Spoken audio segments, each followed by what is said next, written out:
ድል ከሆነ ምን ፈልገው ለድል የሚያበቁንን ግብአቶች የማሟላት ኃላፊነት ማለት ነው። ይህ ህግ ነው።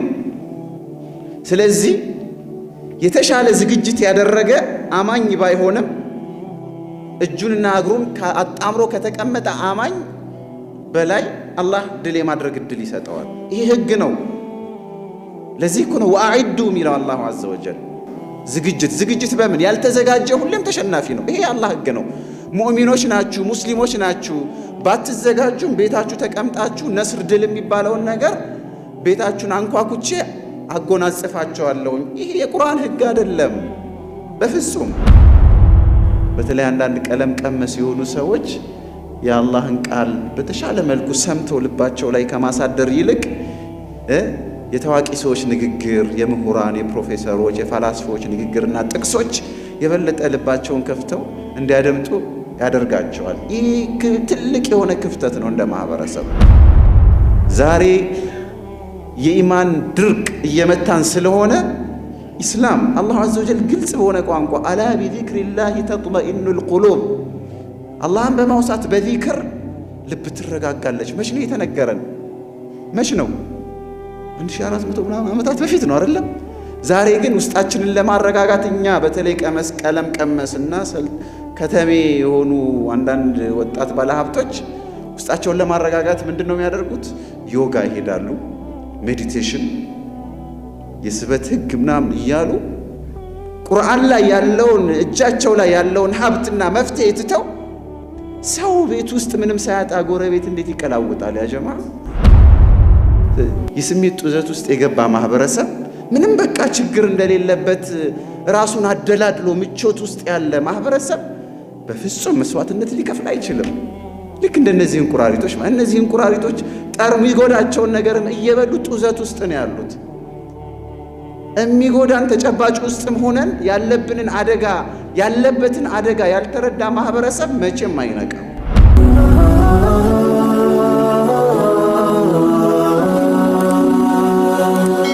ሰብስክራይብ በማድረግ ቤተሰብ ይሁኑ። السلام عليكم ورحمة الله وبركاته. بسم الله الحمد لله حمدا كثيرا طيبا مباركا فيه كما يحب ربنا وارضاه وكما ينبغي لجلال وجهه وعظيم سلطانه، ثم الصلاة والسلام على أشرف الأنبياء والمرسلين نبينا وحبيبنا وشفيعنا محمد صلى الله عليه وآله وصحبه أجمعين. أما بعد، سنن الله الكونية የማይሻሩና ቋሚ የሆኑ የአላህ ህጎች በቁርአን ውስጥ እጅግ በጣም በርካታ ናቸው። እንደ ሙስሊም ማህበረሰብም እንዲሁም ደግሞ ቁርአንንም ለመረዳት ቁርአን ውስጥ ያሉ መሰረታዊ ሐሳቦች ምንድናቸው የሚለውንም ለመረዳት ይህን ርዕስ ማንሳት በጣም አስፈላጊ ነው። እንደ ማህበረሰብም አሁን ያለንበት ተጨባጭ ላይ ለምን ደረስን? ለምን እንደዚህ ሆንን? ችግርስ ካለ እነዚህን ችግሮቻችን እንዴት ነው መቅረፍ የምንችለው? ታሪክም አስተምሮናል፣ ቁርአንም አስተምሮናል። ዛሬም አላሁ ዐዘ ወጀል በተጨባጭ እያስተማረን ስለሆነ እነዚህን የማይሻሩ ህጎችን ከሆኑት ውስጥ ሁለት ሶስቶችን ጊዜው የሚበቃን ከሆነ ለመመልከት ኢንሻአላህ እንሞክራለን። ከርዕሱ እንደምትረዱት አሁን የምዘረዝርላችሁ ህጎች አንደኛ ቁርአን ላይ ቁልጭ ብለው በግልጽ የተቀመጡ ህጎች ናቸው። ሁለተኛ አሁን የምጠቅስላችሁ ባህሪያት የነዚህ ህግ ባህሪያት ከሆኑት ውስጥ ሳቢት ናቸው፣ የማይሻሩና ቋሚ ናቸው። ትላንትም በነቢያት ዘመን የነበሩ ህጎች ናቸው። በሰው ልጆች ታሪክ መራሒሎች ውስጥ ሂደቶች ውስጥ የነበሩ ናቸው። ዛሬም እየተፈጸሙ በአይናችን እያየናቸው ያሉ ህጎች ናቸው። የማይሻሩ ህጎች የተባለውም ለዚህ ነው። በሶስተኛ ደረጃ አሁን የመዘረዝርላችሁ ህጎች ባህሪ ከሆኑት ውስጥ ሁሉም ላይ ተፈጻሚ የሆኑ ህጎች ናቸው።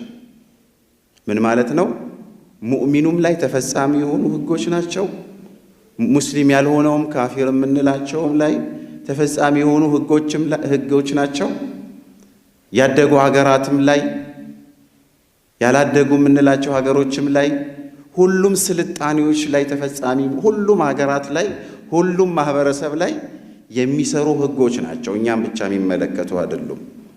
ህግም ያልነው ለዚህ ነው። ህግ በባህሪው ምንድነው? ሁሉም ላይ የሚፈጸም ነው። አንደኛው ህግ ሌላ አንድን ግለሰብ አይለይም አይደለም። ሱና ማለት ሱነን ሲባል ቁርአን ውስጥ ብዙውን ጊዜ ሱና የሚለው ቃል ሲጠቀስ የተለያየ ትርጓሜ ይዞ ይመጣል። እኔ በማወሳቸው አያዎች ላይ ግን ሱና የሚለውን ቃል ስትሰሙ ህግ ማለት ነው፣ ደንብ ማለት ነው። ሱነኑላሂል ከውንያ ስንል የማይሻሩና አላህ ዐዘ ወጀል ጽኑ ያደረጋቸው ተፈጥሯዊ ህጎች ማለት ነው። ተፈጥሯዊ ያልነው ሁሉም ላይ ስለሚፈጸሙ ነው ማለት ነው። ይህንን በበርካታ አያዎች አላሁ ዐዘ ወጀል ገልጾልናል። ፈለን ተጅደ ሊሱነቲላሂ ተብዲላ ወለን ተጅደ ሊሱነቲላሂ ተሕዊላ ይላል ሱረቱ ፋጢር ላይ። ለአላህ ህጎች መሻርን፣ መለዋወጥን፣ መገለባበጥን አታገኝላቸውም፣ ጽኑና ቋሚ ናቸው ይላል አላሁ ዐዘ ወጀል። ከነዚህ ጽኑና የማይሻሩ ከሆኑ ህጎች ውስጥ የመጀመሪያውና ዋነኛው ሱነቱ ተዳውል። ሱነት አተዳውል የመተካካት ህግ ማለት ነው። የመተካካት ህግ። መተካካት ስንል ሁሌ ከፍታ የለም ማለት ነው። ሙስሊምን ብንሆን እንደ ማህበረሰብ ሁሌ የበላይ መሆን የለም። አንዳንዴ ማሽቆልቆል አለ ማለት ነው። ሌሎችም ዛሬ ሀያላን የሚባሉ ሀገራት አሉ አይደለም፣ መውደቃቸው አይቀርም እንደ ማህበረሰብ።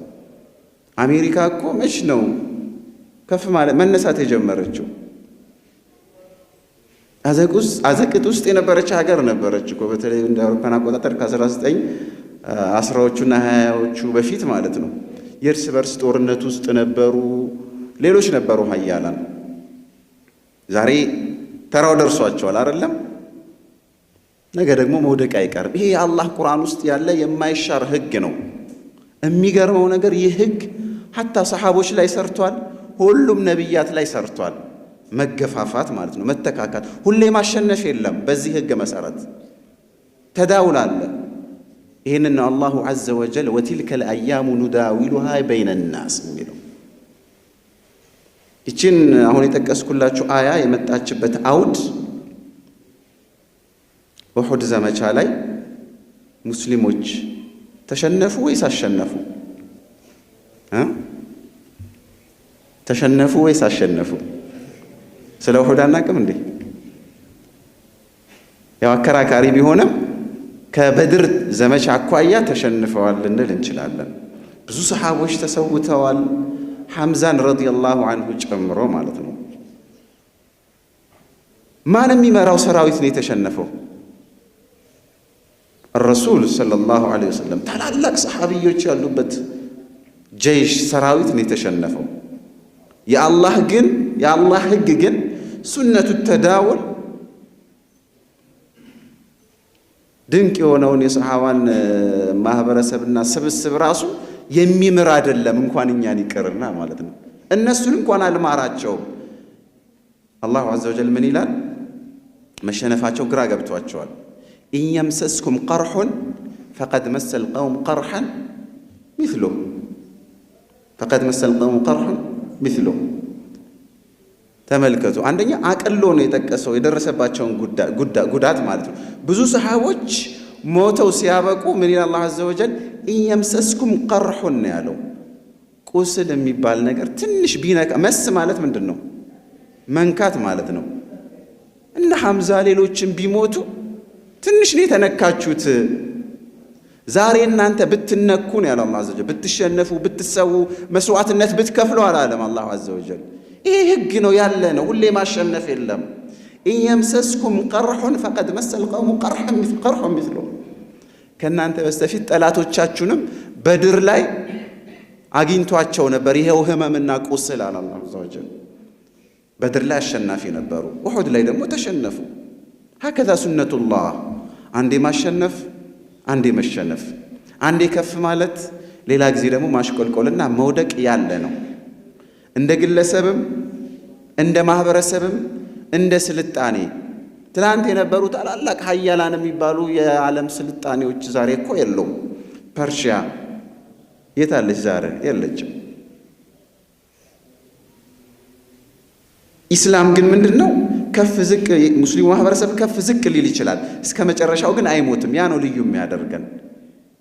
ከፍ ዝቅ አለ፣ መሞት ግን የለም። እስከ መጨረሻው አላሁ ዐዘ ወጀል አመድ አያደርገንም፣ ዱቄት አያደርገንም። ዝቅ እንልና ዳግም ያዋራው ይራገፋል። ከፍ የምንልበት ሰዓት ደግሞ ይመጣል። መቼ? አስባቦችን ስናደርስ እንመጣበታለን። ወቲልከ ልአያሙ ኑዳዊሉሃ በይነ ናስ፣ እንዲሁ ቀናትን ጊዜያትን እንተካካለን እንለዋውጣለን ይላል አላሁ ዐዘ ወጀል። አላህ ለምንድን ይሄን የሚያደርገው? ትክክለኛ እምነት ላይ ሆነን ስናበቃ፣ ትክክለኛውን ሃይማኖት እየተከተልን ስናበቃ ለምንድን ነው ሁሌ ከፍ የማያደርገን? ለምንድን ነው ሁሌ ማናሸንፈው? ለምንድን ነው ሁሌ ላይ ማን ሆነው? አላህ ቅቶታል? ምንድን ነው ሕክማውና ጥበቡ የሚሉትን እናያለን። ከዛ በፊት ግን ይህንን የነቢያት ማረጋገጫ አድርገው ነበረ የሚወስዱት አዋቂ የሆኑ ሰዎች። ታስታውሱ እንደሆነ ሂረቅል ከአቡ ሱፊያን ጋር ውይይት አድርገዋል አይደለም? አቡ ሱፊያንን ሲያገኘው ስለ ነቢዩ ሰለላሁ ዐለይሂ ወሰለም ነቢይ ነኝ ብለው ስለ መነሳታቸው ነገረው። ስለ መጣበት ሀገር ነገረው። ከሂረቅል ጋር ውይይት እያደረገ ነው። ሂረቅል አረብ አይደለም። ከዛ በኋላ ሂረቅል ብዙ ጥያቄዎችን ጠይቆታል አቡ ሱፊያንን። ከጠየቀው ጥያቄዎች ውስጥ አንዱ ምንድን ነው? እንዴት ነው በመካከላችሁ ስላለው ጦርነት ስታካሂዱ፣ ፍልሚያ ስታካሂዱ ድል የማን ነች አለው። ምን አለ አቡ ሱፊያን? አልሐርብ በይነና ወበይነሁም ሲጃል። ሲጃል ማለት አንዴ እናሸንፋለን፣ ሌላ ጊዜ እንሸነፋለን። እንዲህ ነው። ሂረቅል የነቢያትን ታሪክ ያውቅ ስለነበረ ምን ብሎ መለሰ? ወከዛሊከ ሩሱሉ ቱብተላ ثم ተኩኑ ለሁሙል ዓቂባ። ቡኻሪ በዘገቡት ሐዲስ ላይ ልክ እንደዚሁ የቀደምት ነቢያትም ተጨባጭ ይህን ይመስል ነበረ። ነቢያት አንዳንዴ ያሸንፋሉ፣ ሌላ ጊዜ ይሸነፋሉ። ስለዚህ ይህ ሰው ነቢይ ነው ማለት ነው። የነቢይነት ምልክቱን የነገርከኝ አለ ሂረቅል፣ አስተዋይና አዋቂ ስለሆነ። አላህ ዐዘ ወጀል ለምንድን ነው እንድንተካካ የሚያደርገን? ሁሌ አሸናፊዎች እንድንሆን የማያደርገው የማይፈቅደው ለምንድን ነው? በርካታ ምክንያቶችን ዑለሞች ይጠቅሳሉ። የተወሰኑትን ልጥቀስላችሁ። የመጀመሪያውና ዋነኛው ተምይዙል ኸቢሲ ሚነ ጠይብ፣ ቆሻሻውን ከንጹህ ሊያጠራ ነው አላሁ ዐዘ ወጀል። እውነተኛ አማኙንና አስመሳዩን ሊያጠራ ሲፈልግ ነው አላሁ ዐዘ ወጀል። ይሄ ትልቅ ቁም ነገርም ነው። ቁርአን ውስጥ በስፋት የተነገረ ነው። በነገራችን ላይ ያው እኛ ከቁርአን ብዙ ስለራቅን እንቸገራለን። እንዲህ አይነት አስተምህሮቶችን በተጨባጫችን ላይ መነጽር አድርገን አምጥተን ችግሮቻችንን በቁርአን የመፈተሽ ልምዱ ስለሌለን እንጂ አሁን ማነሳላችሁ ሐሳቦች በሙሉ ቁርአን ላይ በተለያዩ አንቀጾችና ምዕራፎች የተዳሰሱ ናቸው። ሊየሚዝ አላሁ ልኸቢሰ ሚነ ጠይብ ይላል አላሁ ዐዘ ወጀል። አንዳንዴ እንድትሸነፉ ዝቅ እንድትሉ ማደርገው ሊየሚዝ አላሁ ልኸቢሰ ሚነ ጠይብ፣ ቆሻሻውንና ንጹሑን ለማጥራት ስል ነው ይላል አላሁ ዐዘ ወጀል። ለምሳሌ ሁሌ አሸናፊ ቢሆኑ አላሁ ዐዘ ወጀል ሙናፊቆችን መች ነው የሚያጋልጠው? በድር ዘመቻ ላይ ብዙ አይታወቁም ነበረ። በረሱል ሰለላሁ ዐለይሂ ወሰለም ዘመንም ሙናፊቆች አስመሳዮች ነበሩ። ብዙ አይታወቁም ነበረ። ድሉን አብረው ይቋደሳሉ። ማንነታቸውን ማጋለጥና ማሳየት አይፈልጉም። ለምን? ሙስሊሞች በሰዓቱ አሸናፊ ስለነበሩ እርምጃ ይወሰድብናል የሚል ስጋት ስለሚያድርባቸው ማንነታቸውን ይፋ አያደርጉም። አማኝ መስለው ከሰሃቦች ጋር ሁሌ አብረው ይሰግዳሉ፣ አብረው ሰደቃም ሊሰጡ ይችላሉ። ቀዳዳና ክፍተት ሲያገኙ ያኔ ማንነታቸው ይጋለጣል ማለት ነው። ኡሑድ ላይስ ሙስሊሞች በተወሰነ መልኩ እንደተሸነፉ ሲያውቁ በይፋ ማነወር፣ መዛለፍ፣ መተቸት ጀመሩ በይፋ። ዛሬ እንደምናየው ተጨባጭ ማለት ነው። ከመጣው ጋር አብሮ መሰለፍ ማለት ነው። ማዕዳ ኢስላም የውምየን ዳኢመን። ይሄ በጣም አደገኛ የሆነ ጉዳይ ነው። የሰዎች ማንነት የሚጋለጠው እኛ በተሸነፍንበት ሰዓት ነው። ትክክለኛ አማኝ ግን ሁሌም አማኝ ነው፣ ሁሌም ከሙስሊም ጋር ነው። ሙስሊሙ ዝቅ ማለ ከፍ ማለ፣ አሸነፈም ተሸነፈም ማለት ነው። ይሄ ትልቁ የምናገኘው ፋይዳ ነው። ሱነቱ ተዳውል ፋይዳው ምንድነው? ሊየሚዝ አላሁ አልኸቢሰ ሚነ ጠይብ። ከዛስ በኋላ ምን ይከተላል? አላሁ ዐዘ ወጀል ቆሻሻውን እያስወገደ እያጠራ ይመጣል ማለት ነው። ይተካል፣ ቆሻሻውን እያስወገደ በንጹህ ይተካል። ወኢን ተተወለው የስተብድል ቀውመን ገይረኩም ሱመ ላ የኩኑ አምሳለኩም። እምቢ ብላችሁ ወደ ኋላ ብታፈገፍጉ ሌሎችን ያመጣል፣ ሌሎችን ይተካል አላሁ ዐዘ ወጀል። ሰው ቢሄድ ሌላ የተሻለ ሰው አላህ ዐዘ ወጀል ያመጣልናል ማለት ነው። ይሄ ነው የመጀመሪያው በሱነቱ ተዳውል የምናገኘው ፋይዳ። ሁለተኛ የምናገኘው ፋይዳ ራሳችንን እንድናድስ ከስህተቶቻችን እንድናርም እድል ይሰጠናል አላሁ ዐዘ ወጀል። አላሁ ዐዘ ወጀል በስህተታችን ውስጥም እንድንታረም እንድንማር እድሉን ይሰጠናል ማለት ነው። ኡሑድ ላይ እንደተሸነፉ ሰሓቦች በጣም ተገርመውና ተደንቀው ነበረ። አና ሃዛ ብለው ነበረ። እንዴት ልንሸነፍ ቻልን? ከየት የመጣ ነው ይህ ሽንፈት? ነቢዩ ሰለላሁ ዐለይሂ ወሰለም የሚመሩት ሰራዊት እንዴት ሊሸነፍ ይችላል ብለው ማመን አልቻሉም ነበረ። ግን አላሁ ዐዘ ወጀል አንደኛ አጽናናቸው ቢሸነፉ፣ አንደኛ የተሸነፉት በራሳቸው ጥፋት መሆኑን ገለጸላቸው ያለምንም ሙጃመላ። ለምንድን ነው ኡሑድ ላይ የተፈጠረው ክፍተት የተፈጠረው? መቼ ነው? ኡሑድ ላይ ረሱሉ ሰለላሁ ዐለይሂ ወሰለም የተወሰነ ከፍታ ቦታ ላይ ጀበለ ሩማት የሚባለው ከፍታ ቦታ ላይ ወደ 50 የሚጠጉ ሰሓቦችን ይሄን ቦታ እንዳትለቁ አደራችሁን ብለው የሥራ ኃላፊነት ሰጥተዋቸው ነበር። እንዳትለቁ፣ እኛ ብንሸነፍም ጠላት እንደፈለገ አድርጎ ቢቆራርጠንም ቢገድለንም ይሄን ቦታ እንዳትለቁ፣ ስትራቴጂካል የሆነ ቦታ መሆኑን ስለሚያውቁ እኔ ውረዱ፣ ይሄን ቦታ ለቃችሁ ኑ እስካላልኳችሁ ድረስ ይህን ቦታ እንዳትለቁ አደራ ብለው አንድ መሪ ሾመውላቸው ነበረ። ልብ በሉ። ይሄን ህግ ግን ይሄን ትዕዛዝ ጣሱ። መች? ጦርነቱ እንደተጀመረ ረሱሉ ሰለላሁ ዐለይሂ ወሰለም ጠላትን ማሳደድ ችለዋል። ጠላት ንብረቱን ጥሎ ይፈረጥጥ ጀመረ። ፈረጠጠ። ጦርነቱ እኮ አላበቃም። ያው ጦርነት እንግዲህ በአንድ አያበቃም አይደለም፣ ማፈግፈግ የሚባልም ነገር አለና ማለት ነው። አደራ ይህን ቦታ እንዳትለቁ የተባሉ ሰሓቦች ጦርነቱ ያበቃ መሰላቸው። በቃ እንውረድ ይህን ቦታ ለቀን አሉ። ስለዚህ ምን እናደርግ? እንደው አልገኒመቱል ገኒማ እያሉ አደራ የተባሉትን ረስተው የምርኮ ንብረት ለመሰብሰብ ማለት ነው። ሰሓቦችም ይሳሳታሉ። የምርኮ ንብረት ዱንያ ፍለጋ ማለት ነው። ይህን የነገረን አላህ ነው።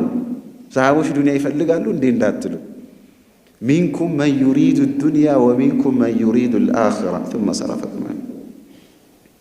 ከእናንተ ውስጥ ዱንያንም ይፈልጋል እንደ ማህበረሰብ ያው ሳይሆን ከእናንተ ውስጥ ዱንያንም ይፈልጋል፣ ከእናንተ ውስጥ ደግሞ አኺራውንም ይፈልጋል አለ። ሱረቱ አሊ ዕምራን በነገራችን ላይ በጣም የተርቢያ ሱራ ነች። ራሳችን የምናንጽበት እንደ ማህበረሰብም እንደ ግልም ማለት ነው። የኡሑድን ዘመቻ በስፋት የዳሰሰች ሱራ ነች። አብዱላህ ብን ዑመር ወይም ብን መስዑድ ይመስሉኛል ረዲየላሁ ዐንሁም አጅመዒን ምን ይላሉ? እንደው አላሁ ዐዘ ወጀል ግልጽ በሆነ ቋንቋ ቁርአን ላይ ሰሓቦችን ዱንያ ትፈልጋላችሁ ብሎ ባይናገር ኖሮ ሐሳቡ መጥቶልኝም አያውቅም አሉ።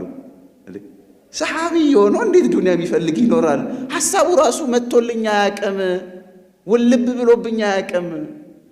ሙፈሲሮች ይጠቅሳሉ ይሄን አተር። እንዴት ሰሓቢ ሆኖ ዱንያን የሚፈልጋለ ወይ? ዛሬ ከሌኮ ዱንያን ነው የሚያሳደው ምናምን ሲባል እኛ ይገርመናል አይደል? ለምንድን ነው የሚገርመን? ሚንኩም መን ዩሪዱ ዱንያ ነው የተባሉት ሰሓቦች፣ ከእናንተ ውስጥ ዱንያን የሚፈልጋል። ስለዚህ ለዱንያ ፍለጋ ምርኮን ፍለጋ በሰሩ ስህተት ተመልከቱ። ሰራዊቱ በሙሉ እንዲሸነፍ ምክንያት ሆነ። አላህ ማስተማር አለበታ። አላህ ማስተማር አለበት። ሚንኩም መን ዩሪዱ ዱንያ ወሚንኩም መን ዩሪዱ አልአኺራ ثم صرفكم عنهم ሊየብተሊየኩም ሊሞክራችሁ ሊፈትናችሁ ነው ይሄ ሆነው። ነገር ግን ወለቀድ ዓፋ ዐንኩም አላህ ይቅር ብሏቸዋል፣ ዓፉ ብሏቸዋል፣ ምሯቸዋል። በጣም ነው የተጸጸቱት። ወዲያው ተስፋ የመቁረጥ ስሜት እንዳይኖርባቸው አላሁ ዐዘ ወጀል ወዲያው ነው ያጽናናቸው። ወላ ተሂኑ አትድቀሙ፣ ወላ ተሕዘኑ ባለፈው ጉዳይ ላይ አትዘኑ አትተክዙ፣ ወአንቱሙል አዕለውነ ኢን ኩንቱም ሙእሚኒን እውነተኛ አማኞች ከሆናችሁ አሁንም እናንተ ናችሁ የበላይ። ከእናንተ የሚፈለገው ከስህተታችሁ እንድትማሩ ነው። እየቆነጠጥኳችሁ ነው የሚለው አላሁ ዐዘ ወጀል። የተዳውል ሱነተ ተዳውል ፋይዳው ይሄ ነው። ራሳችንን እንድናርም ማለት ነው። ከስህተታችን እንድንማር ማለት ነው። ምንድነው እየሰራ ነው ያለው ስህተት? እንደ ግለም እንደ ማህበረሰብም እንደ ቤተሰብም ምንድነው እየሰራን ያለ ነው? ለነስር የሚያበቃን ተጨባጭ ውስጥ ነው ያለ ነው? ለድል የሚያበቃን ተጨባጭ ውስጥ ነው ያለ ነው? ነገ እኮ ተራው ይደርሰናል። አሁን ባለንበት እኮ አንቀርም፣ ይመጣል እኮ 2 3 4 ከዚህ የባሰ ጨለማ ጊዜ እኮ አልፏል በኢስላም ታሪክ ውስጥ። ለማመን የሚከብዱ የጨለማ ጊዜያት አልፈዋል። እና አላሁ ዐዘ ወጀል ወቲልከ ልአያሙ ኑዳዊሉሃ በይነ ናስ ሲል ይህንን ሊያስተምረን ፈልጎ ነው። አንደኛ ሊየሚዝ አላሁ ልኸቢተ ሚነ ጠይብ ቆሻሻውን ከንጹህ ሊያጠራ፣ ሁለተኛ ከስህተታችን ታርመን ተውባ አድርገን አላህ ወደሚፈልገው መስመር እንድንመጣ ስለሚፈልግ ነው ማለት ነው። ይህን የመጀመሪያ ህግ እንዳንረሳ። ምን ይባላል? ሱነቱ ተዳውል የመተካካት ህግ ማለት ነው። ሁለተኛው ህግ የማይሻር የሆነው ህግ ሱነቱ ልአኽዝ ቢልአስባብ። ድል ከሆነ የምንፈልገው ለድል የሚያበቁንን ግብአቶች የማሟላት ኃላፊነት ማለት ነው። ይህ ህግ ነው። ስለዚህ የተሻለ ዝግጅት ያደረገ አማኝ ባይሆንም እጁንና እግሩን አጣምሮ ከተቀመጠ አማኝ በላይ አላህ ድል የማድረግ እድል ይሰጠዋል። ይሄ ህግ ነው። ለዚህ እኮ ነው ወአዒዱ የሚለው አላሁ ዐዘ ወጀል። ወአዒዱ ለሁም መስተጣዕቱም የቻላችሁትን ያህል ተዘጋጁ። ኢዕዳድ ያስፈልጋል። ዝግጅት በምን ያልተዘጋጀ ሁሌም ተሸናፊ ነው። ይሄ አላህ ህግ ነው። ሙእሚኖች ናችሁ፣ ሙስሊሞች ናችሁ። ባትዘጋጁም ቤታችሁ ተቀምጣችሁ ነስር ድል የሚባለውን ነገር ቤታችሁን አንኳኩቼ አጎናጽፋቸዋለሁ። ይሄ የቁርአን ህግ አይደለም በፍጹም። ረሱልም ሰለላሁ ዐለይሂ ወሰለም እንዲያል አስበነዋል። ረሱል ሰለላሁ ዐለይሂ ወሰለም ያሉበት ማህበረሰብ ሰሐቢይ ማለት ነው። ቢላል ለምን ተሰቃየ ብለን አስበን እናውቃለን? ሐቅን ይዞ ተውሂድን ይዞ ረሱል ሰለላሁ ዐለይሂ ወሰለም በህይወት እያሉ ቁርአን እየወረደ ጅብሪል እየወረደ ለምንድን ነው ቢላል እንደዛ የተሰቃየው? አማር ከነ ቤተሰቡ እንደዛ የተሰቃየው ለምንድን ነው? ሐቅን ይዞ ለምንድን ነው? ነስር ወይም ደግሞ ድል የሚባለው ነገር ዋጋ እንደሚያስፈልገው ሊያስተምር ነው አላህ። በነፃ የሚገኝ ድል የለም። የተሻለ ዝግጅት ያደረገ ዝግጅት ስንል ደግሞ በሁሉም መስክ ላይ ማለት አልኢዕዳድ ሩሒ ዋነኛው ነው። መንፈሳዊ ዝግጅት የኢማን ዝግጅት የምንለው ዋነኛው ነው። ኢማን፣ ተወኩል፣ በአላህ መመካት፣ ዒባዳ ላይ ምን ያህል ብርቱዎች ነን? ከቁርአን ጋር ያለን ዓላቃ ግንኙነት ምን ያህል ጠንካራ ነው? እኛ እኮ በተለያዩ መድረኮች ላይ አሁን የተለያዩ የቁርአን አያዎች ይነበባሉ አይደለም? በተለይ አንዳንድ ቀለም ቀመስ የሆኑ ሰዎች የአላህን ቃል በተሻለ መልኩ ሰምተው ልባቸው ላይ ከማሳደር ይልቅ የታዋቂ ሰዎች ንግግር፣ የምሁራን፣ የፕሮፌሰሮች፣ የፈላስፎች ንግግርና ጥቅሶች የበለጠ ልባቸውን ከፍተው እንዲያደምጡ ያደርጋቸዋል። ይህ ትልቅ የሆነ ክፍተት ነው እንደ ማህበረሰብ። ዛሬ የኢማን ድርቅ እየመታን ስለሆነ ኢስላም አላሁ ዐዘ ወጀል ግልጽ በሆነ ቋንቋ አላ ቢዚክሪላሂ ተጥመኢኑል ቁሉብ፣ አላህን በማውሳት በዚክር ልብ ትረጋጋለች። መች ነው የተነገረን? መች ነው? 1400 ምናምን ዓመታት በፊት ነው አይደለም? ዛሬ ግን ውስጣችንን ለማረጋጋት እኛ በተለይ ቀለም ቀመስና ከተሜ የሆኑ አንዳንድ ወጣት ባለሀብቶች ውስጣቸውን ለማረጋጋት ምንድን ነው የሚያደርጉት? ዮጋ ይሄዳሉ፣ ሜዲቴሽን፣ የስበት ህግ ምናምን እያሉ ቁርአን ላይ ያለውን እጃቸው ላይ ያለውን ሀብትና መፍትሄ ትተው ሰው ቤት ውስጥ ምንም ሳያጣ ጎረቤት እንዴት ይቀላውጣል? ያ ጀማ ከቁርአን ምን አተን ነው ወደ ሌሎች ምን ቀላውጠው? ቁርአን ላይ ምን ጎደለን? በቁርአን ውስጣችንን ማረጋጋት አቃተን ማለት ነው። ሜዲቴሽን ዮጋ ምንለው ምን ጎድሎብን ነው? ኢዕዳድ ሩሂ ስላሌለን ነው እኮ መንፈሳዊ ዝግጅት የለንም። ታዲያ እንዴት ብሎ ነው አላህ አዘ ወጀል ከፍ ሊያደርገን የሚችለው? እኛው ያልያዝነውን ቁርአን ያ ያሕያ ኹዚል ኪታበ ቢቁዋ እኮ ነው የተባሉት ነቢዩላህ ያሕያ። ቁርአንን መጽሐፉን በብርታት በጥንካሬ ያዝ።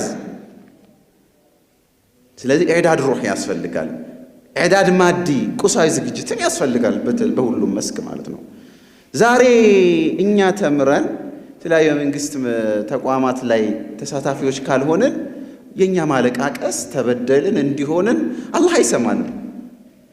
ተማር፣ ተምረህ ስልጣን ያዝ፣ ግባ፣ ቢሮክራሲ ውስጥ ግባ፣ ተጋፋ። አማኝ ስለሆንክ በነፃ ድል እንዲህ ተዘግኖ የሚሰጥ ነገር አይደለም በቁርአን ህግ በፍጹም። ዋጋ ለዚህ ነው አንድ ዓሊም ግብፃዊ ዓሊም ናቸው። ከሌላ ሀገር አፍሪካ ሀገር የመጡ ዱዓቶች ናቸው። መጡና ይሄን ያህል ዓመት ዳዕዋ አደረግን፣ ታገልን፣ ለፋን፣ ግን አሁንም ትንሽ የበታች ነን ሀገራችን ላይ ምን ይሻላል ብለው እያናግ አሁንም ድል አልመጣም፣ ብዙ ዓመት ለፋን ግን ገና ነው እያሉ እያማክ ምን ይሻላል? በጣም ተገረሙና እነዚህ የማይሻር የሆነው ህግ አልገባቸው። ሱነቱ ተደሩጅ የሚባላለን እንመጣበታለን። እንዴ ምን ነክቷችሁ ነው? የኢስላምን እድሜ የዳዕዋ እድሜ የዝንብ እድሜ መሰላችሁ እንዴ? ዝንብ አጭር ነው እኮ እድሜው አይደለም? በቀናት ውስጥ ነው መሰለኝ ህይወቷን የምታጣው። ዝም ብሎ ትንሽ የሆነ ነገር አድርገን ወዲያው ፍሬውን የምንቀጥፍ ይመስለናል አይደለም? የቁርአን ህግ እንደዛ አይደለም።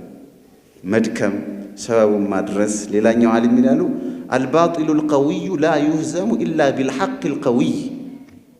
አልባጢሉ ልቀዊይ ላ ዩህዘሙ ኢላ ቢልሐቅ ልቀዊይ። ጠንካራ የሆነ ባጢል ጠንካራ በሆነ ሐቅ ነው የሚሸነፈው። ጠንካራ የሆነ ባጢል ደካማ የሆነን ሐቅ ሊያሸንፍ ይችላል። በዚህ ህግ መሰረት ማለት አልሙእሚኑ ልቀዊዩ ኸይሩን ወአሐቡ ኢለላሂ ሚነል ሙእሚን አልደዒፍ የተባለው በረሱል ሰለላሁ ዐለይሂ ወሰለም አንደበት ለዚህ ነው። ጠንካራ የሆነ አማኝ በሁሉም መስክ ላይ ደካማ ከሆነ አማኝ የበለጠ አላህ ዘንድ ተወዳጅ ነው። ስለዚህ የተሻለ ዝግጅት ሲኖረን ሰበቡን ስናደርግ ለምንድን ነው ረሱል ሰለላሁ ይሄ ከተወኩል ጋር የሚጋጭ አይደለም። ከረሱል ሰለላሁ ዐለይሂ ወሰለም የተሻለ ሙተወኪል አለ? በአላህ ላይ የሚመካ አለ? አለ? መካን ለቀው ወደ መዲና ለምን ተሰደዱ?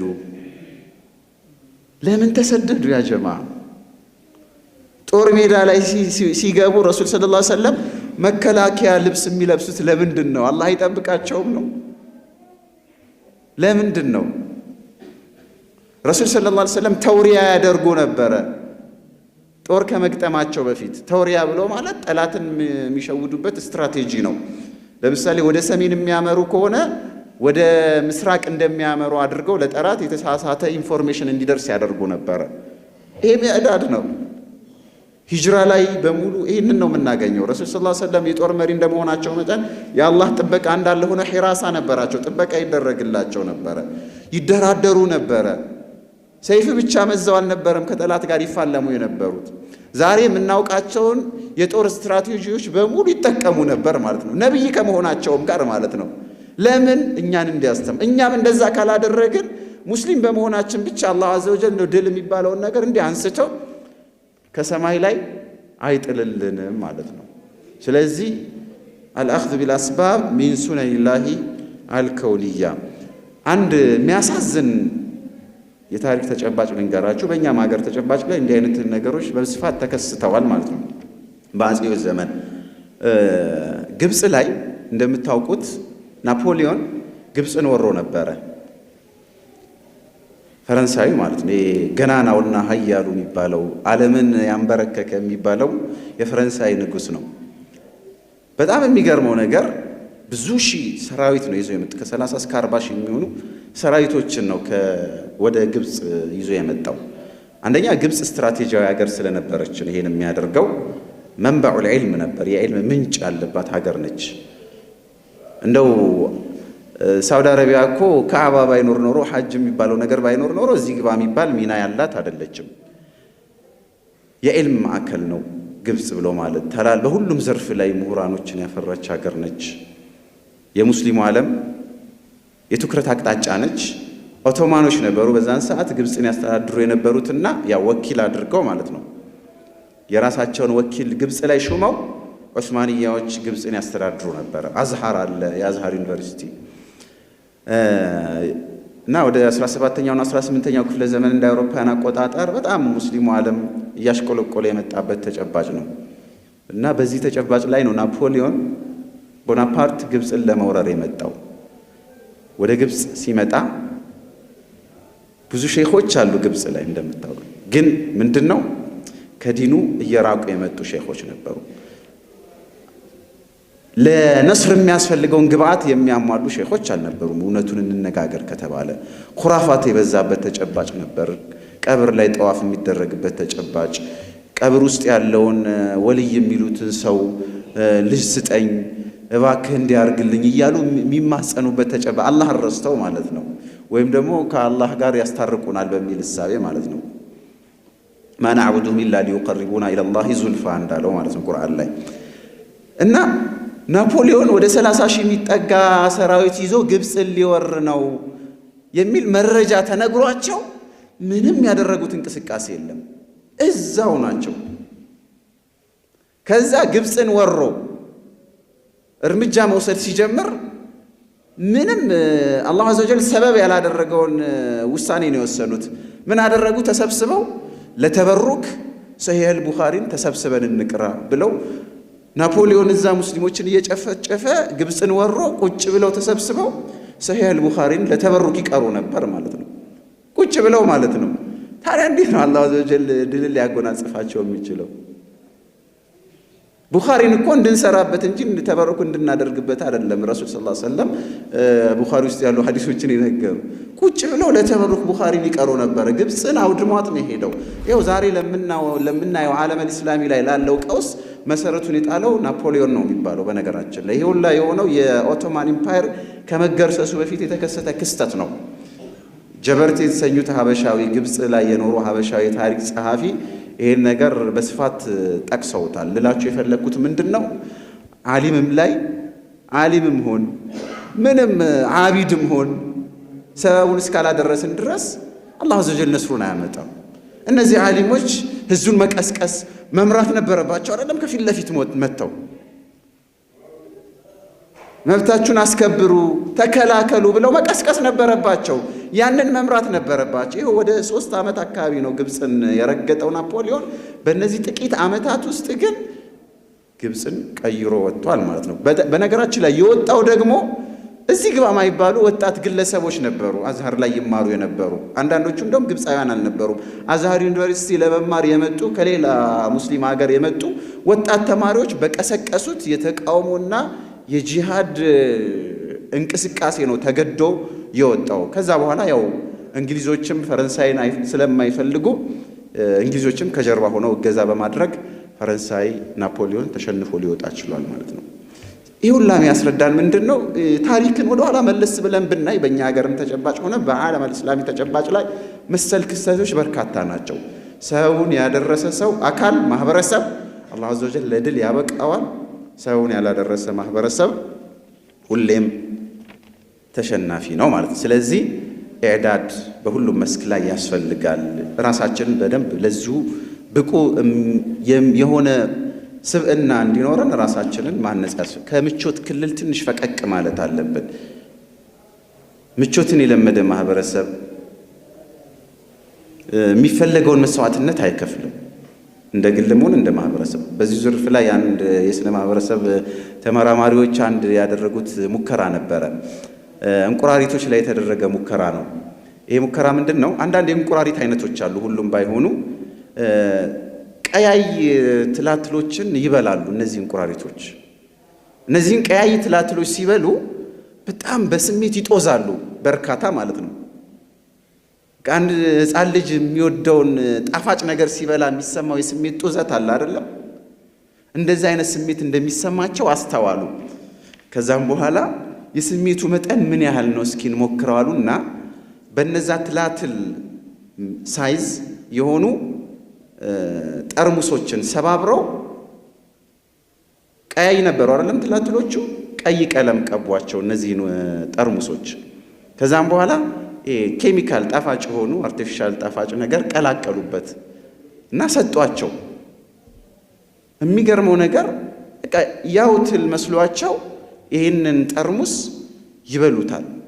የሚገርመው ነገር አሁንም የስሜት ጡዘት ውስጥ ነው ያሉት፣ ያው የሚወዱት የትል አይነት መስሏቸው ማለት። የሚገርመው ነገር ከዚህ የስሜት ጡዘቱ ሳልወጡም እስከምን ደረጃ እየደሙ እየበሉት እየደማ ነው አፋቸው። የስሜት ጡዘት ውስጥ የገባ ማህበረሰብ ምንም በቃ ችግር እንደሌለበት ራሱን አደላድሎ ምቾት ውስጥ ያለ ማህበረሰብ በፍጹም መስዋዕትነት ሊከፍል አይችልም። ልክ እንደነዚህ እንቁራሪቶች ማለት እነዚህ እንቁራሪቶች የሚጎዳቸውን ነገርም እየበሉ ጡዘት ውስጥ ነው ያሉት።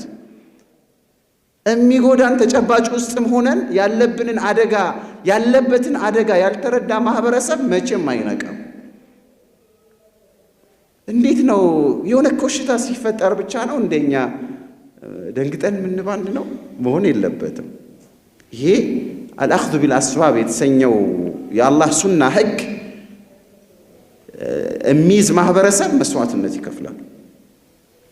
ከምቾት ክልሉ ፈቀቅ ይላል ማለት ነው። የሚፈልገውን ነገር የሚያገኝ ግለሰብ ምን አይነት ግለሰብ ነው? የሚጠቅመውን ነገር መስዋዕትነት ከፍሎ የሚያደርግ ማለት ነው። ባይመቸውም ባይደላውም ባይፈልገውም ማለት ነው። ይሄ ነው ሁለተኛው ህግ። ሁለት ህጎችን አይተናል። የመጀመሪያው ሱነቱ ተዳውል፣ ሁለተኛው ሱነቱ አልአኽዝ ቢልአስባብ። ሶስተኛው ቁርአን ላይ ቁልጭ ብሎ ብናገኘው ህግ ሱነቱ ተዳፉዕ፣ ከመጀመሪያው ጋር የሚቀራረብ ይመስላል ግን ይለያያል። የመገፋፋት ህግ ማለት ነው። ሁሌም በቁርአን ህግ መሰረት አስራዑ በይነ አልሐቅ ወልባጢል ዳኢሙን ወሙስተምር፣ በሐቅና በባጢል መካከል ያለው ትግልና ግብግብ መገፋፋት ሁሌም ኢላ ቂያም ሰዓ የሚቀጥል ነው። ትላንትም የነበረ ነው፣ ዛሬም ይቀጥላል።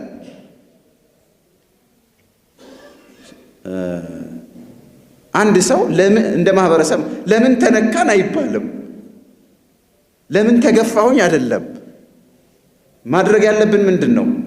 በቀላሉ እንዳንገፋ ጡንቻችንን ማፈርጠም ነው። ከዛ በኋላ እኛ ተገፊ ሳንሆን ገፊ መሆን ነው። ገፊ የሚለው አሉታዊ ትርጉም ብቻ አይደለም ያለው፣ ግልጽ ነው። መብትህን ማስከበርና ማስጠበቅ ማለት ነው እንጂ ሌሎችን መበደል ማለት አይደለም፣ በቁርአን ህግ መሰረት ማለት ነው። ስለዚህ ለምን ተነካን አይባልም እንዴ። ረሱል ሰለላሁ ዐለይሂ ወሰለም እኮ ተነኩ። ወላ የዛሉነ ዩቃቲሉነኩም ሐታ የሩዱኩም አን ዲኒኩም። ይሄ እኮ ግልጽ ነው። ወላ የዛሉነ ዩቃቲሉነኩም። ይህን ቁርአን አንብበነው አናውቅም? ምንድን ነው የሚገርመን? እናንተን ከማጥቃት ከመፋለም አይወገዱም፣ ሁሌም ያጠቋቸዋል። አዲስ ለምን ይሆንባቸዋል ነው እኮ የሚለው አላህ። ወላ የዛሉነ ኢላ ቂያም ሰዓ። አዲስ አይደለም። እነከሌ ለምን ጠሉን አይባልም። ቁርአን ነግሮናል። ወለን ተርዳ አንከል የሁድ ወለን ነሳራ ሐታ ተተቢዐ ሚለተሁም። ለምንድን ነው አዲስ የሚሆንብን? ወለን ተርዳ አንከል የሁድ ወለን ነሳራ ሐታ ተተቢዐ ሚለተሁም። ኢነ ለዚነ ከፈሩ ዩንፊቁነ አምዋለሁም ሊየሱዱ ዐን ሰቢልላህ ፈሰዩንፊቁነሃ ሱመ ተኩኑ ዐለይሂም ሐስረተን ሱመ ዩግለቡን።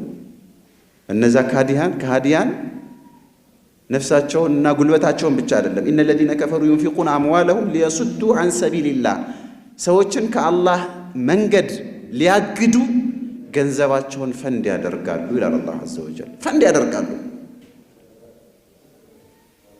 ፈሰዩንፊቁነሃ፣ አሁንም ለወደፊቱም ፈንድ ያወጣሉ ገንዘባቸው።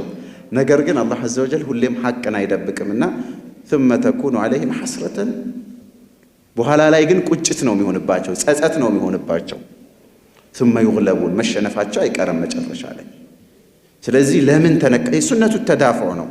መገፋፋት ያለ ነው። ነቢያት ተገፍተዋል። አላህ አዘ ወጀል ተገፍተሃልና ምንም ሳታደርግ እረዳሃለሁ አላለም። አንተም ተጋፋ ነው ያለው ለሁሉም ነቢይ። ወከአየ ሚን ነቢይን ቃተለ መዐሁ ሪቢዩነ ከሲር ነው አላህ አዘ ወጀል። ሁሉም ነቢያት ተገፍተዋል፣ ተሳደዋል፣ ጥቃት ደርሶባቸዋል። ፈማ ወሃኑ አልደከሙም፣ ወማ ضعፉ አልደከሙ አላፈገፈጉም፣ ወመስተካኑ እጅ አልሰጡም። ስትገፋ ተጋፋ ነው የሚለውና ቁርአኑ ተጋፍተው ሐቃቸውን አስመልሰዋል ማለት ነው። የመገፋፋት ህግ አለ ስንል ከግምት ውስጥ ማስገባት ያለብን ምንድነው? ያው አላህ አዘ ወጀል ሁሌ ተሸንፈን እንድንቀር ይተወናል ማለት አይደለም። ሐቅ ሁሌም የበላይ መሆኑ አይቀርም። ሐቅ እስከ መጨረሻው ድምጥማጡ አይጠፋም። መቼ? አንደኛ ነስር የሚባለው ነገር የነስሩ ባለቤት አላህ ነው የሚል አመኔታ በውስጣችን ካሳደርን፣ ይሄን ልብ በሉ፣ በጣም ጠቃሚ ነገር ነው። አነስሩ ኢብቲዳአን ወንቲሃአን ሚን ዒንዲላህ፣ ይሄን ካመንን ይመጣል። ነስር ድል የሚባለው ነገር መነሻውም ላይ መድረሻውም ላይ የአላህ ነው፣ እኛ አይደለም የድሉ ባለቤት። ድል ከመጣ ማለት ነው። እኔ በጣም ይገርመኝ ነበር። ብዙ ወጣቶች ያው ባለፉት ዓመታት የኢትዮጵያን ሙስሊሞች ታግለዋል አይደለም፣ ድምጻችን ይሰማ በሚል እና ለውጥ መጣ በተባለበት ተጨባጭ ላይ ብዙዎቻችን እንደው ለውጥ መጣ የሚለውን እንቀበል እንኳን ቢባል የለውጡ ባለቤት እኛን አድርገን ነው ያሰብነው። ይሄ በጣም ትልቅ የሆነ ግድፈት ነው።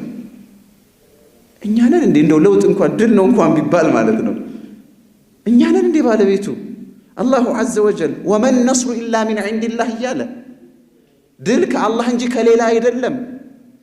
ስለዚህ በጉልበታችን በብዛታችን የምንተማመን ከሆነ አሁንም ተገፊዎች ነው የምንሆነው ማለት ነው። አቅመ ቢስ ነው አላሁ ዐዘ ወጀል የሚያደርገን። እኔ ባደረኩት ጥረትና ልፋት ነው ይህን ውጤት ያመጣሁት ብላችሁ ታስባላችሁ አይደለም ብሎ አውላላ ሜዳ ላይ ይተወናል። ልክ የሁነይን ዘመቻ ላይ ሰሃቦችን እንደተወ ማለት ነው። ለንግለበ ልየውመ ሚን ቂላ አሉ። ቁጥራቸው ስለበዛ በጣም የተሻለ ዝግጅት ስላደረጉ ለንግለበ ልየውመ ሚን ቂላ አሉ። በቁጥር በጣም ብዙ ጥፍ ከጠላት ይበልጡ ነበርና ዛሬማ በቁጥር ማነስ ምክንያት አንሸነፍም አሉ ሰሃቦች። አላህ ግን ቁጥር ብቻውን በቂ እንዳልሆነ የድል ባለቤት እኔ ነኝ የሚለውን ሊያስተምራቸው አሁንም እንዲሸነፉ አደረጋቸው ማለት ነው። ወየውመ ሁነይን ኢዝ አዕጀበትኩም ከስረትኩም፣ የሁነይን ጊዜ የሁነይን ዕለት በቁጥራችሁ ስትገረሙና ስትኮሩ እንድትሸነፉ አላህ ዐዘ ወጀል አደረጋችሁ ይላል አላሁ ዐዘ ወጀል። ስለዚህ አንደኛ ነስር የሚባለው ነገር ሲጀምርም ሲያበቃም የአላህ ነው የሚለውን ማመን ያስፈልጋል። ኢየንሱርኩም ላሁ ፈላ ጋሊበ ለኩም፣ አላህ ደግሞ ከረዳችሁ ማንም የሚያሸንፋችሁ አካል የለም። የነስሩ ምንጭ አላህ መሆኑን አምነን እኛም ምንም ያህል ዝግጅት ብናደርግ የአላህ እገዛ እስካልታከለበት ድረስ ልናሸንፍ አንችልም የሚል አቂዳ እምነት ከሌለን እንሸነፋለን። ይሄ እምነት ካለ ግን አላህ ዐዘ ወጀል ከጎናችን ይሆናል ማለት ነው።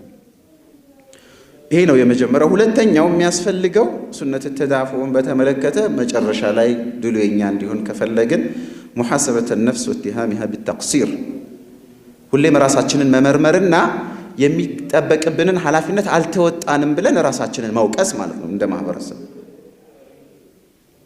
እኛ ድል የሚገባው ማህበረሰብ ነን ከማለት ይልቅ የቱ ነው የሚሻለን ለኛ? አላሁ ዐዘ ወጀል በሚፈልገን ቁመና ላይ አይደለም ያለነው።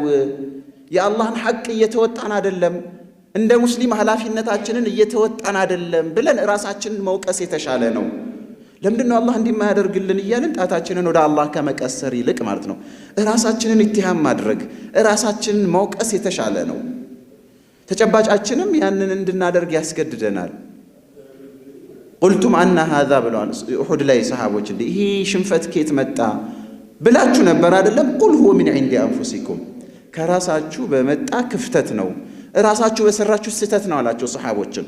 ያንን ተራራማ ቦታ እንዳትተው ተብላችሁ ነበር፣ ለቃችሁ ሄዳችሁ የነቢዩን ሰለላሁ ዐለይሂ ወሰለም ትእዛዝ ጥሳችሁ አልገኒመተ ብላችሁ ሚንኩም መን ዩሪድ ዱንያ ከእናንተ ውስጥ ዱንያን ፍለጋ የሮጠ ነበረና ዱንያን ፈለጋችሁ። ቁል ሁወ ሚን ዒንዲ አንፉሲኩም ከራሳችሁ ነው የመጣው ሽንፈቱ። የሽንፈቱ ምክንያት እኔ አይደለሁም፣ ራሳችሁ ናችሁ እንድትሸነፉ ያደረጋችሁት ራሳችሁን ይላል አላሁ ዐዘ ወጀል። ይህ ሐዲስ በጣም ያስደነግጠኛል። ኢማሙ አቡ ዳውድ የዘገቡት ሐዲስ ነው። ረሱል ሰለላሁ ዐለይሂ ወሰለም ምን ይላሉ? ኢዛ ተባያዕቱም ቢልዒና ወአኸዝቱም አዝናበ አልበቀር ወረዲቱም ቢዘርዕ ወተረክቱም አልጂሃደ ፊ ሰቢልላህ ሰለጠ አላሁ ዐለይኩም ዙላ ለን የንዚዐሁ ዐንኩም ሐታ ተርጅዑ ኢላ ዲኒኩም። ሱብሓነላህ። ኢዛ ተባያዕቱም ቢልዒና ይላሉ። በይዕል ዒና ብሎ ማለት ወለድን ያዘለ የግብይት አይነት ነው። ነገር ግን ወለዱን ይሄን የግብይት አይነት የሚፈጽሙ ሰዎች በሲስተም ነው የሚበሉት። እኔ ለምሳሌ ለአሕመድ 10 ሺህ ብር ሰጠሁትና ከወር በኋላ 15 ሺህ ብር አድርጌ እመልስልሃለሁ። 10 ሺህ ብር ይቅርታ 10 ሺህ ብር ብበደረው ከወር በኋላ 15 ሺህ ብር አድርጌ እመልስልሃለሁ ብሎ ግልጽ ወለድ ነው አይደለም? ሰዎች ይሄን አያደርጉም መቼም አይን ያወጣ ሐራም መብላት ድፍረቱ ያላቸው ካልሆኑ በስተቀር። ነገር ግን ሐራምን በዘዴ የሚዳፈሩ ሰዎች አሉ አይደለም? በይዑል ዒና ያ ማለት ነው። ምንድነው ማደርገው? አሕመድ ጋር ሄጄ 10 ሺህ ብር አበድረኝ ከወር በኋላ 15 ሺህ ብር አድርጌ እመልስልሃለሁ ከማለት ይልቅ ምን እለዋለሁኝ? እሄድና ለምሳሌ አሕመድ ሞባይል ነጋዴ ነው እንበልና ሳምሰንግ እንዲህ አይነት ሞባይል ልገዛ ፈልጋለሁ እለዋለሁ። እኔ እኮ ሞባይሉን አይደለም የፈለግኩት ለሲስተም ነው፣ ወደ ሐራም መዝለቂያ ድልድይ ነው። ስንት ነው እለዋለሁ? 10 ሺህ ብር ይለኛል። እሺ አሕመድ እኔን ስለሚያምነኝ ሞባይሉን በ10 ሺህ ብር እገዛሃለሁኝ፣ ነገር ግን 10 ሺህ ብሩን የምከፍልህ ሌላ ጊዜ ነው፣ በብድር ነው የምገዛ እልና ሞባይሉን ወስዳለሁኝ። ስንት ሺህ ብር እዳለብኝ? 10 ሺህ ብር። ከዛ በኋላ ትንሽ ቆይና በዛው ዕለት ሊሆን ይችላል ወይም ሌላ ቀን ያንኑ ሞባይል ወደ አሕመድ ይዤ መጣና ባክ ይሄን ሞባይል ልሸጠው ፈልጌ ነበር፣ እከሌ የተባለው ልጅ በ8 ሺህ ብር ልግዛህ አለኝ፣ ልሸጥለት ነበረ። ለሱ በ8 ሺህ ብር ከምሸጥለት ላንተ በ8 ሺህ ብር ልሽጥልህ እለዋለሁ። አይ አሪፍ ነው ልና አሕመድ 8 ሺህ ብር ካሽ ይሰጠኛል። ሞባይል እንገዛ። የመጀመሪያው 10 ሺህ ብር እዳለብኝ አይደለም? ስለዚህ 2 ሺህ ብሯ ምንድነች? ወለድ ነች ማለት ነው። ግልጽ ነው አይደለም? 8 ሺህ ብሯ ወለድ ነች። ይሄ በይዑል ዒና ይባላል። በስፋት የተሰራጨ በሲስተም የሚበላ የወለደ። ዛሬም ያው ነጋዴዎች ብዙ የሚጠቀሟቸው አላህን የማይፈሩ ነጋዴዎች ከባንክ ጋር ብድር ሲፈጽሙ ምናምን የሚጠቀሟቸው መሰል እንትኖች አሉ። እዛ ዝርዝር ውስጥ አልገባም። ረሱል ሰለላሁ ዐለይሂ ወሰለም ምንድነው የሚሉት? ባጭሩ ሐራምን ለመዳፈር ዘዴ የምትዘይዱ ከሆነ ማለት ነው፣ እንደ በይዑል ዒና አይነት ግብይት እየፈጸማችሁ ሐራምን ለመብላት ዘዴ የምትዘይዱ ከሆነ ወአኸዝቱም አዝናበ አልበቀር የከብት ጭራ ይዛችሁ ከዱንያ ኋላ የምትሮጡ ከሆነ ወረዲቱም ቢዘርዕ ከእስልምናችሁና ከዲናችሁ በላይ የእርሻ ቦታችሁን የምትወዱ ከሆነ ያ ያዋጣኛል ይሻለኛል የምትሉ ከሆነ ሰለጠ አላሁ ዐለይኩም ዙለን አላሁ ዐዘ ወጀል በእናንተ ላይ የበታችነትን ይሰልጥባቸዋል፣ የበታችነትን ይሾምባቸዋል፣ የበታችነትን ያከናንባቸዋል። ከዚህ የበታችነት አላህ ዐዘ ወጀል የሚያነሳችሁ መች ነው? ለን የንዚዐሁ ዐንኩም ሐታ ተርጅዑ ኢላ ዲኒኩም ወደ ዲናችሁ ወደ እስልምናችሁ ጥርት አድርጋችሁ ካልተመለሳችሁ ድረስ ከዚህ ዙል አላሁ ዐዘ ወጀል ከዚህ ውርደት አያነሳችሁም ይላሉ ረሱሉ ሰለላሁ ዐለይሂ ወሰለም።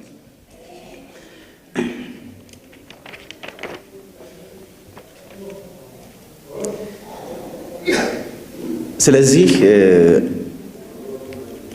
ነስር የሚባለው ነገር ሽሩጦች፣ መስፈርቶች አሉት፣ እንዲሁም ደግሞ መዋኒዎች አሉት። መዋኒዎች ብሎ ማለት ከልካይ የሆኑ ነገሮች ማለት ነው። ሽሩጦችን በተዘዋዋሪ ቅድም ስለጠቀስኳቸው ያሉኝ 5 ደቂቃዎች ብቻ ስለሆኑ ድልን የሚከለክሉ መዋኒዎችን የተወሰኑትን ብቻ ልጥቀስ። በዚህ ዘርፍ ላይ በርካታ ምርምሮችን ያደረጉ የሙስሊም ሊቃውንት በሁለት መልኩ ከፍለው ያስቀምጧቸዋል። ውጫዊና ውስጣዊ ምክንያቶች ብለው ውስጣዊ የሚባለው ያው እኛው ሙስሊሞች ከኛው ከሙስሊሞች የሚመነጩ ድልን የሚነፍጉን ምክንያቶች ማለት ነው። የመጀመሪያው ሑብ ዱንያ ወከራሂየቱል መውት ነው። ዱንያን ከዲን በላይ ማፍቀር፣ የዱንያ ባሪያ መሆንና ሞትን መጥላት። ይህ ሐዲስ ላይ ቁልጭ ብሎ የተቀመጠ ነው። ረሱሉ ሰለላሁ ዐለይሂ ወሰለም ተዳዓ ዐለይኩሙል ኡመም ከማ ተዳዓ አልአከለቱ ኢላ ቀስዓቲሃ፣ ሰዎች ማዕድ ላይ ምግብን ለመብላት እንደሚጠራሩት እናንተን ሊቀራመቷችሁ ይጠራራሉ፣ ሊያጠፏችሁ ማለት ነው። ከምድረ ገጽ ሊያጠፏችሁ ሊደመስሷችሁ ይጠራራሉ አሉ። አሚን ቅለትን ናሕኑ የውመኢዝን ያ ረሱለላህ አሉ ሰለላሁ ዐለይሂ ወሰለም። እንዴ በቁጥር አናሳ ሆነን ነው እንዲህ ከምድረ ገጽ ሊያጠፉን የሚጠራሩብን ብለው ሰሓቦች ጠየቁ። ላ በል አንቱም የውመኢዝን ከሲር ወላኪነኩም ጉሳኡን ከጉሳኢ ሰይል፣ በቁጥር ብዙ ናችሁ ነገር ግን ግብስብስ ናችሁ አሉ ረሱሉ ሰለላሁ ዐለይሂ ወሰለም። ጥራት ያለው ማህበረሰብ አይደለም።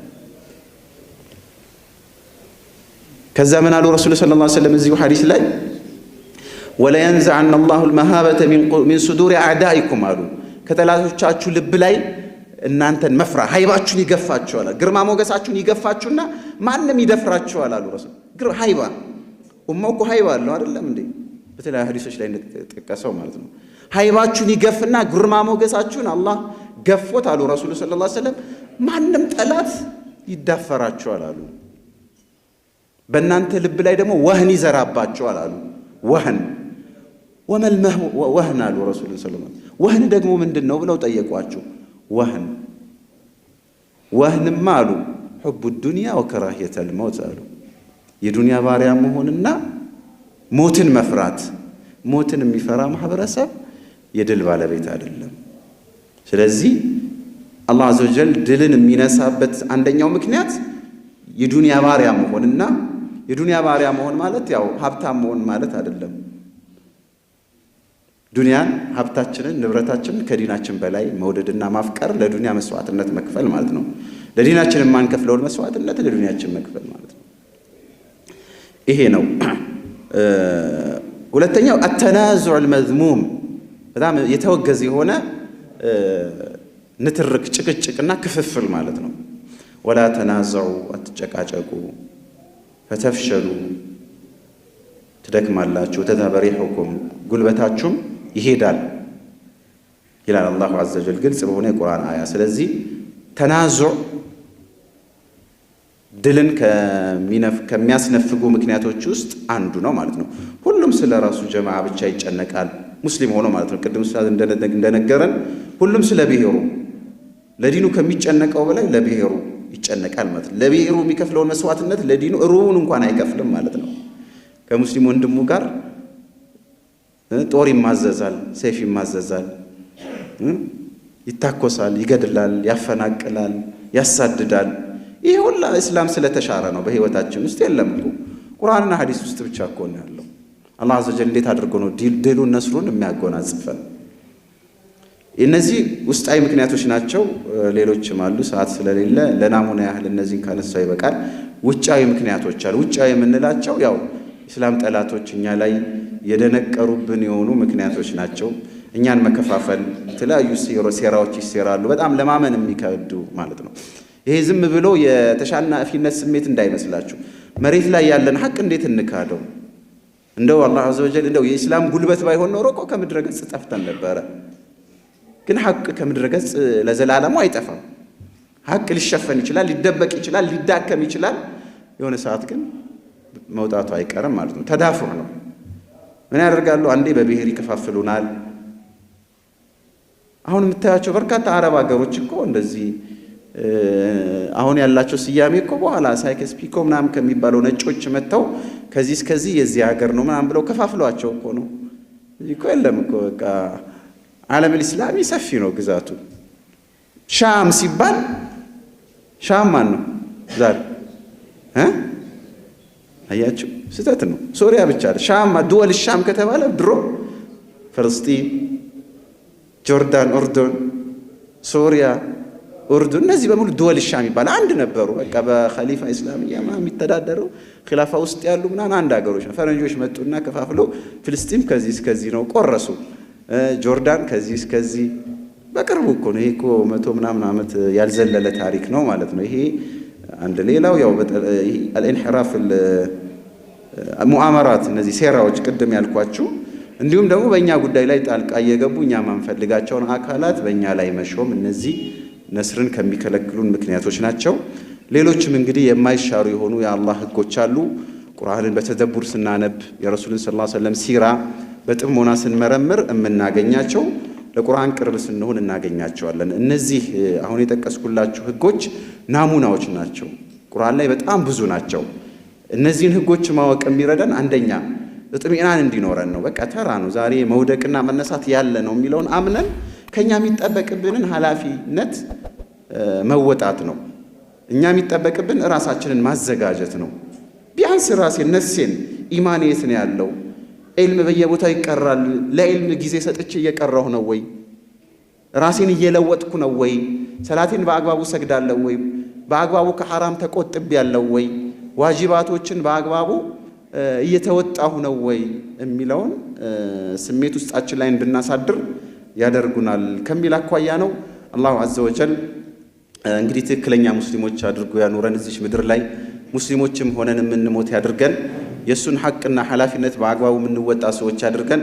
اللهم انصر الإسلام والمسلمين اللهم انصر الإسلام والمسلمين اللهم أعنا على ذكرك وشكرك وحسن عبادتك ربنا آتنا في الدنيا حسنة وفي الآخرة حسنة وقنا عذاب النار وصلى الله على نبينا محمد وعلى آله وصحبه أجمعين والسلام عليكم ورحمة الله وبركاته.